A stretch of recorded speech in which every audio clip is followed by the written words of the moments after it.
പ്രധാനമന്ത്രി നരേന്ദ്രമോദി കഴിഞ്ഞ ദിവസം ഒഡീഷ സംസ്ഥാന പര്യടനത്തിലായിരുന്നു. അവിടെ ഭരിക്കുന്ന നവീൻ പട്നായിക്കിനെതിരെ ഒരു അക്ഷരം മിണ്ടാതെ കോൺഗ്രസിനെ മാത്രം വിമർശിച്ചായിരുന്നു മോദിയുടെ പര്യടനം. എന്നാൽ മോദി ഒഡീഷയിൽ BJP-ക്കാർക്ക് ആവേശം കൂട്ടുന്നതിനിടയിൽ BJP-യിൽ നിന്നും പ്രമുഖനായ നേതാവ് നവീൻ പട്നായിക്കിന്റെ BJD-യിലേക്ക് ചുവടുമാറ്റിയിരിക്കുകയാണ്. BJP അക്ഷരാർത്ഥത്തിൽ ഞെട്ടിച്ചിരിക്കുകയാണ് ഈ നീക്കം.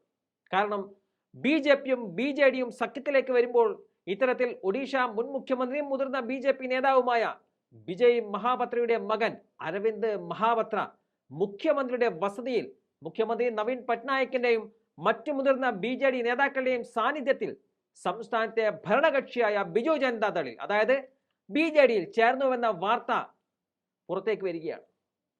മുഖ്യമന്ത്രി നവീൻ പട്നായിക് യുവനേതാവിനെ അനുഗ്രഹിച്ചുകൊണ്ട് പറഞ്ഞു, അരവിന്ദ് ബാബു, നിങ്ങളെ ബിജു ജനതാദളിലേക്ക് ഞങ്ങൾ സ്വാഗതം ചെയ്യുന്നു എന്നതാണ്. തൊട്ടു പിന്നാലെ തന്നെ അരവിന്ദിന്റെ പ്രതികരണവും വന്നു. തന്നെ BJD-യിലേക്ക് സ്വാഗതം ചെയ്ത നവീൻ പട്നായിക്കിന് നന്ദി പറഞ്ഞുകൊണ്ടാണ് അദ്ദേഹത്തിന്റെ പ്രതികരണമുണ്ടായത്. പട്കുര അസംബ്ലി മണ്ഡലത്തിലെ കരുത്തനായ യുവ നേതാവ് കൂടിയാണ് അരവിന്ദ് മഹാപത്ര. തന്റെ മണ്ഡലത്തിലെ ജനങ്ങളുമായും പ്രവർത്തകരുമായും സംസാരിച്ചതിന് ശേഷമാണ് ഇത്തരത്തിൽ BJP-യിൽ നിന്നും രാജിവെക്കാൻ താൻ തീരുമാനിച്ചത് എന്നാണ് അദ്ദേഹം പറയുന്നത്.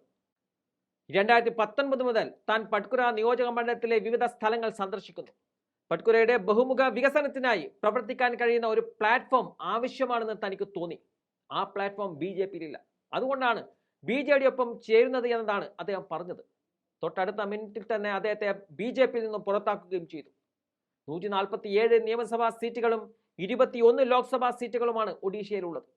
2019 തെരഞ്ഞെടുപ്പിൽ BJD 12 സീറ്റുകളും BJP 8 സീറ്റുകളും നേടിയിരുന്നു. നിലവിൽ നിയമസഭയിൽ BJD-ക്ക് 112 MLA-മാരും BJP-ക്ക് 23 MLA-മാരുമാണുള്ളത്. സഖ്യം നടപ്പായാൽ ലോക്സഭാ തെരഞ്ഞെടുപ്പിൽ BJP-യാകും കൂടുതൽ സീറ്റുകളിൽ മത്സരിക്കുക എന്നതാണ് രാഷ്ട്രീയ വൃത്തങ്ങൾ നൽകുന്ന സൂചനകൾ. സഖ്യസാധ്യത നിലനിൽക്കുമ്പോൾ തന്നെ ഇത്തരത്തിൽ BJP-യിൽ നിന്നും BJD-യിലേക്ക് നേതാക്കൾ മാറുന്നത് വലിയ തലവേദനയാണ് BJP-ക്ക് സൃഷ്ടിക്കുന്നത്.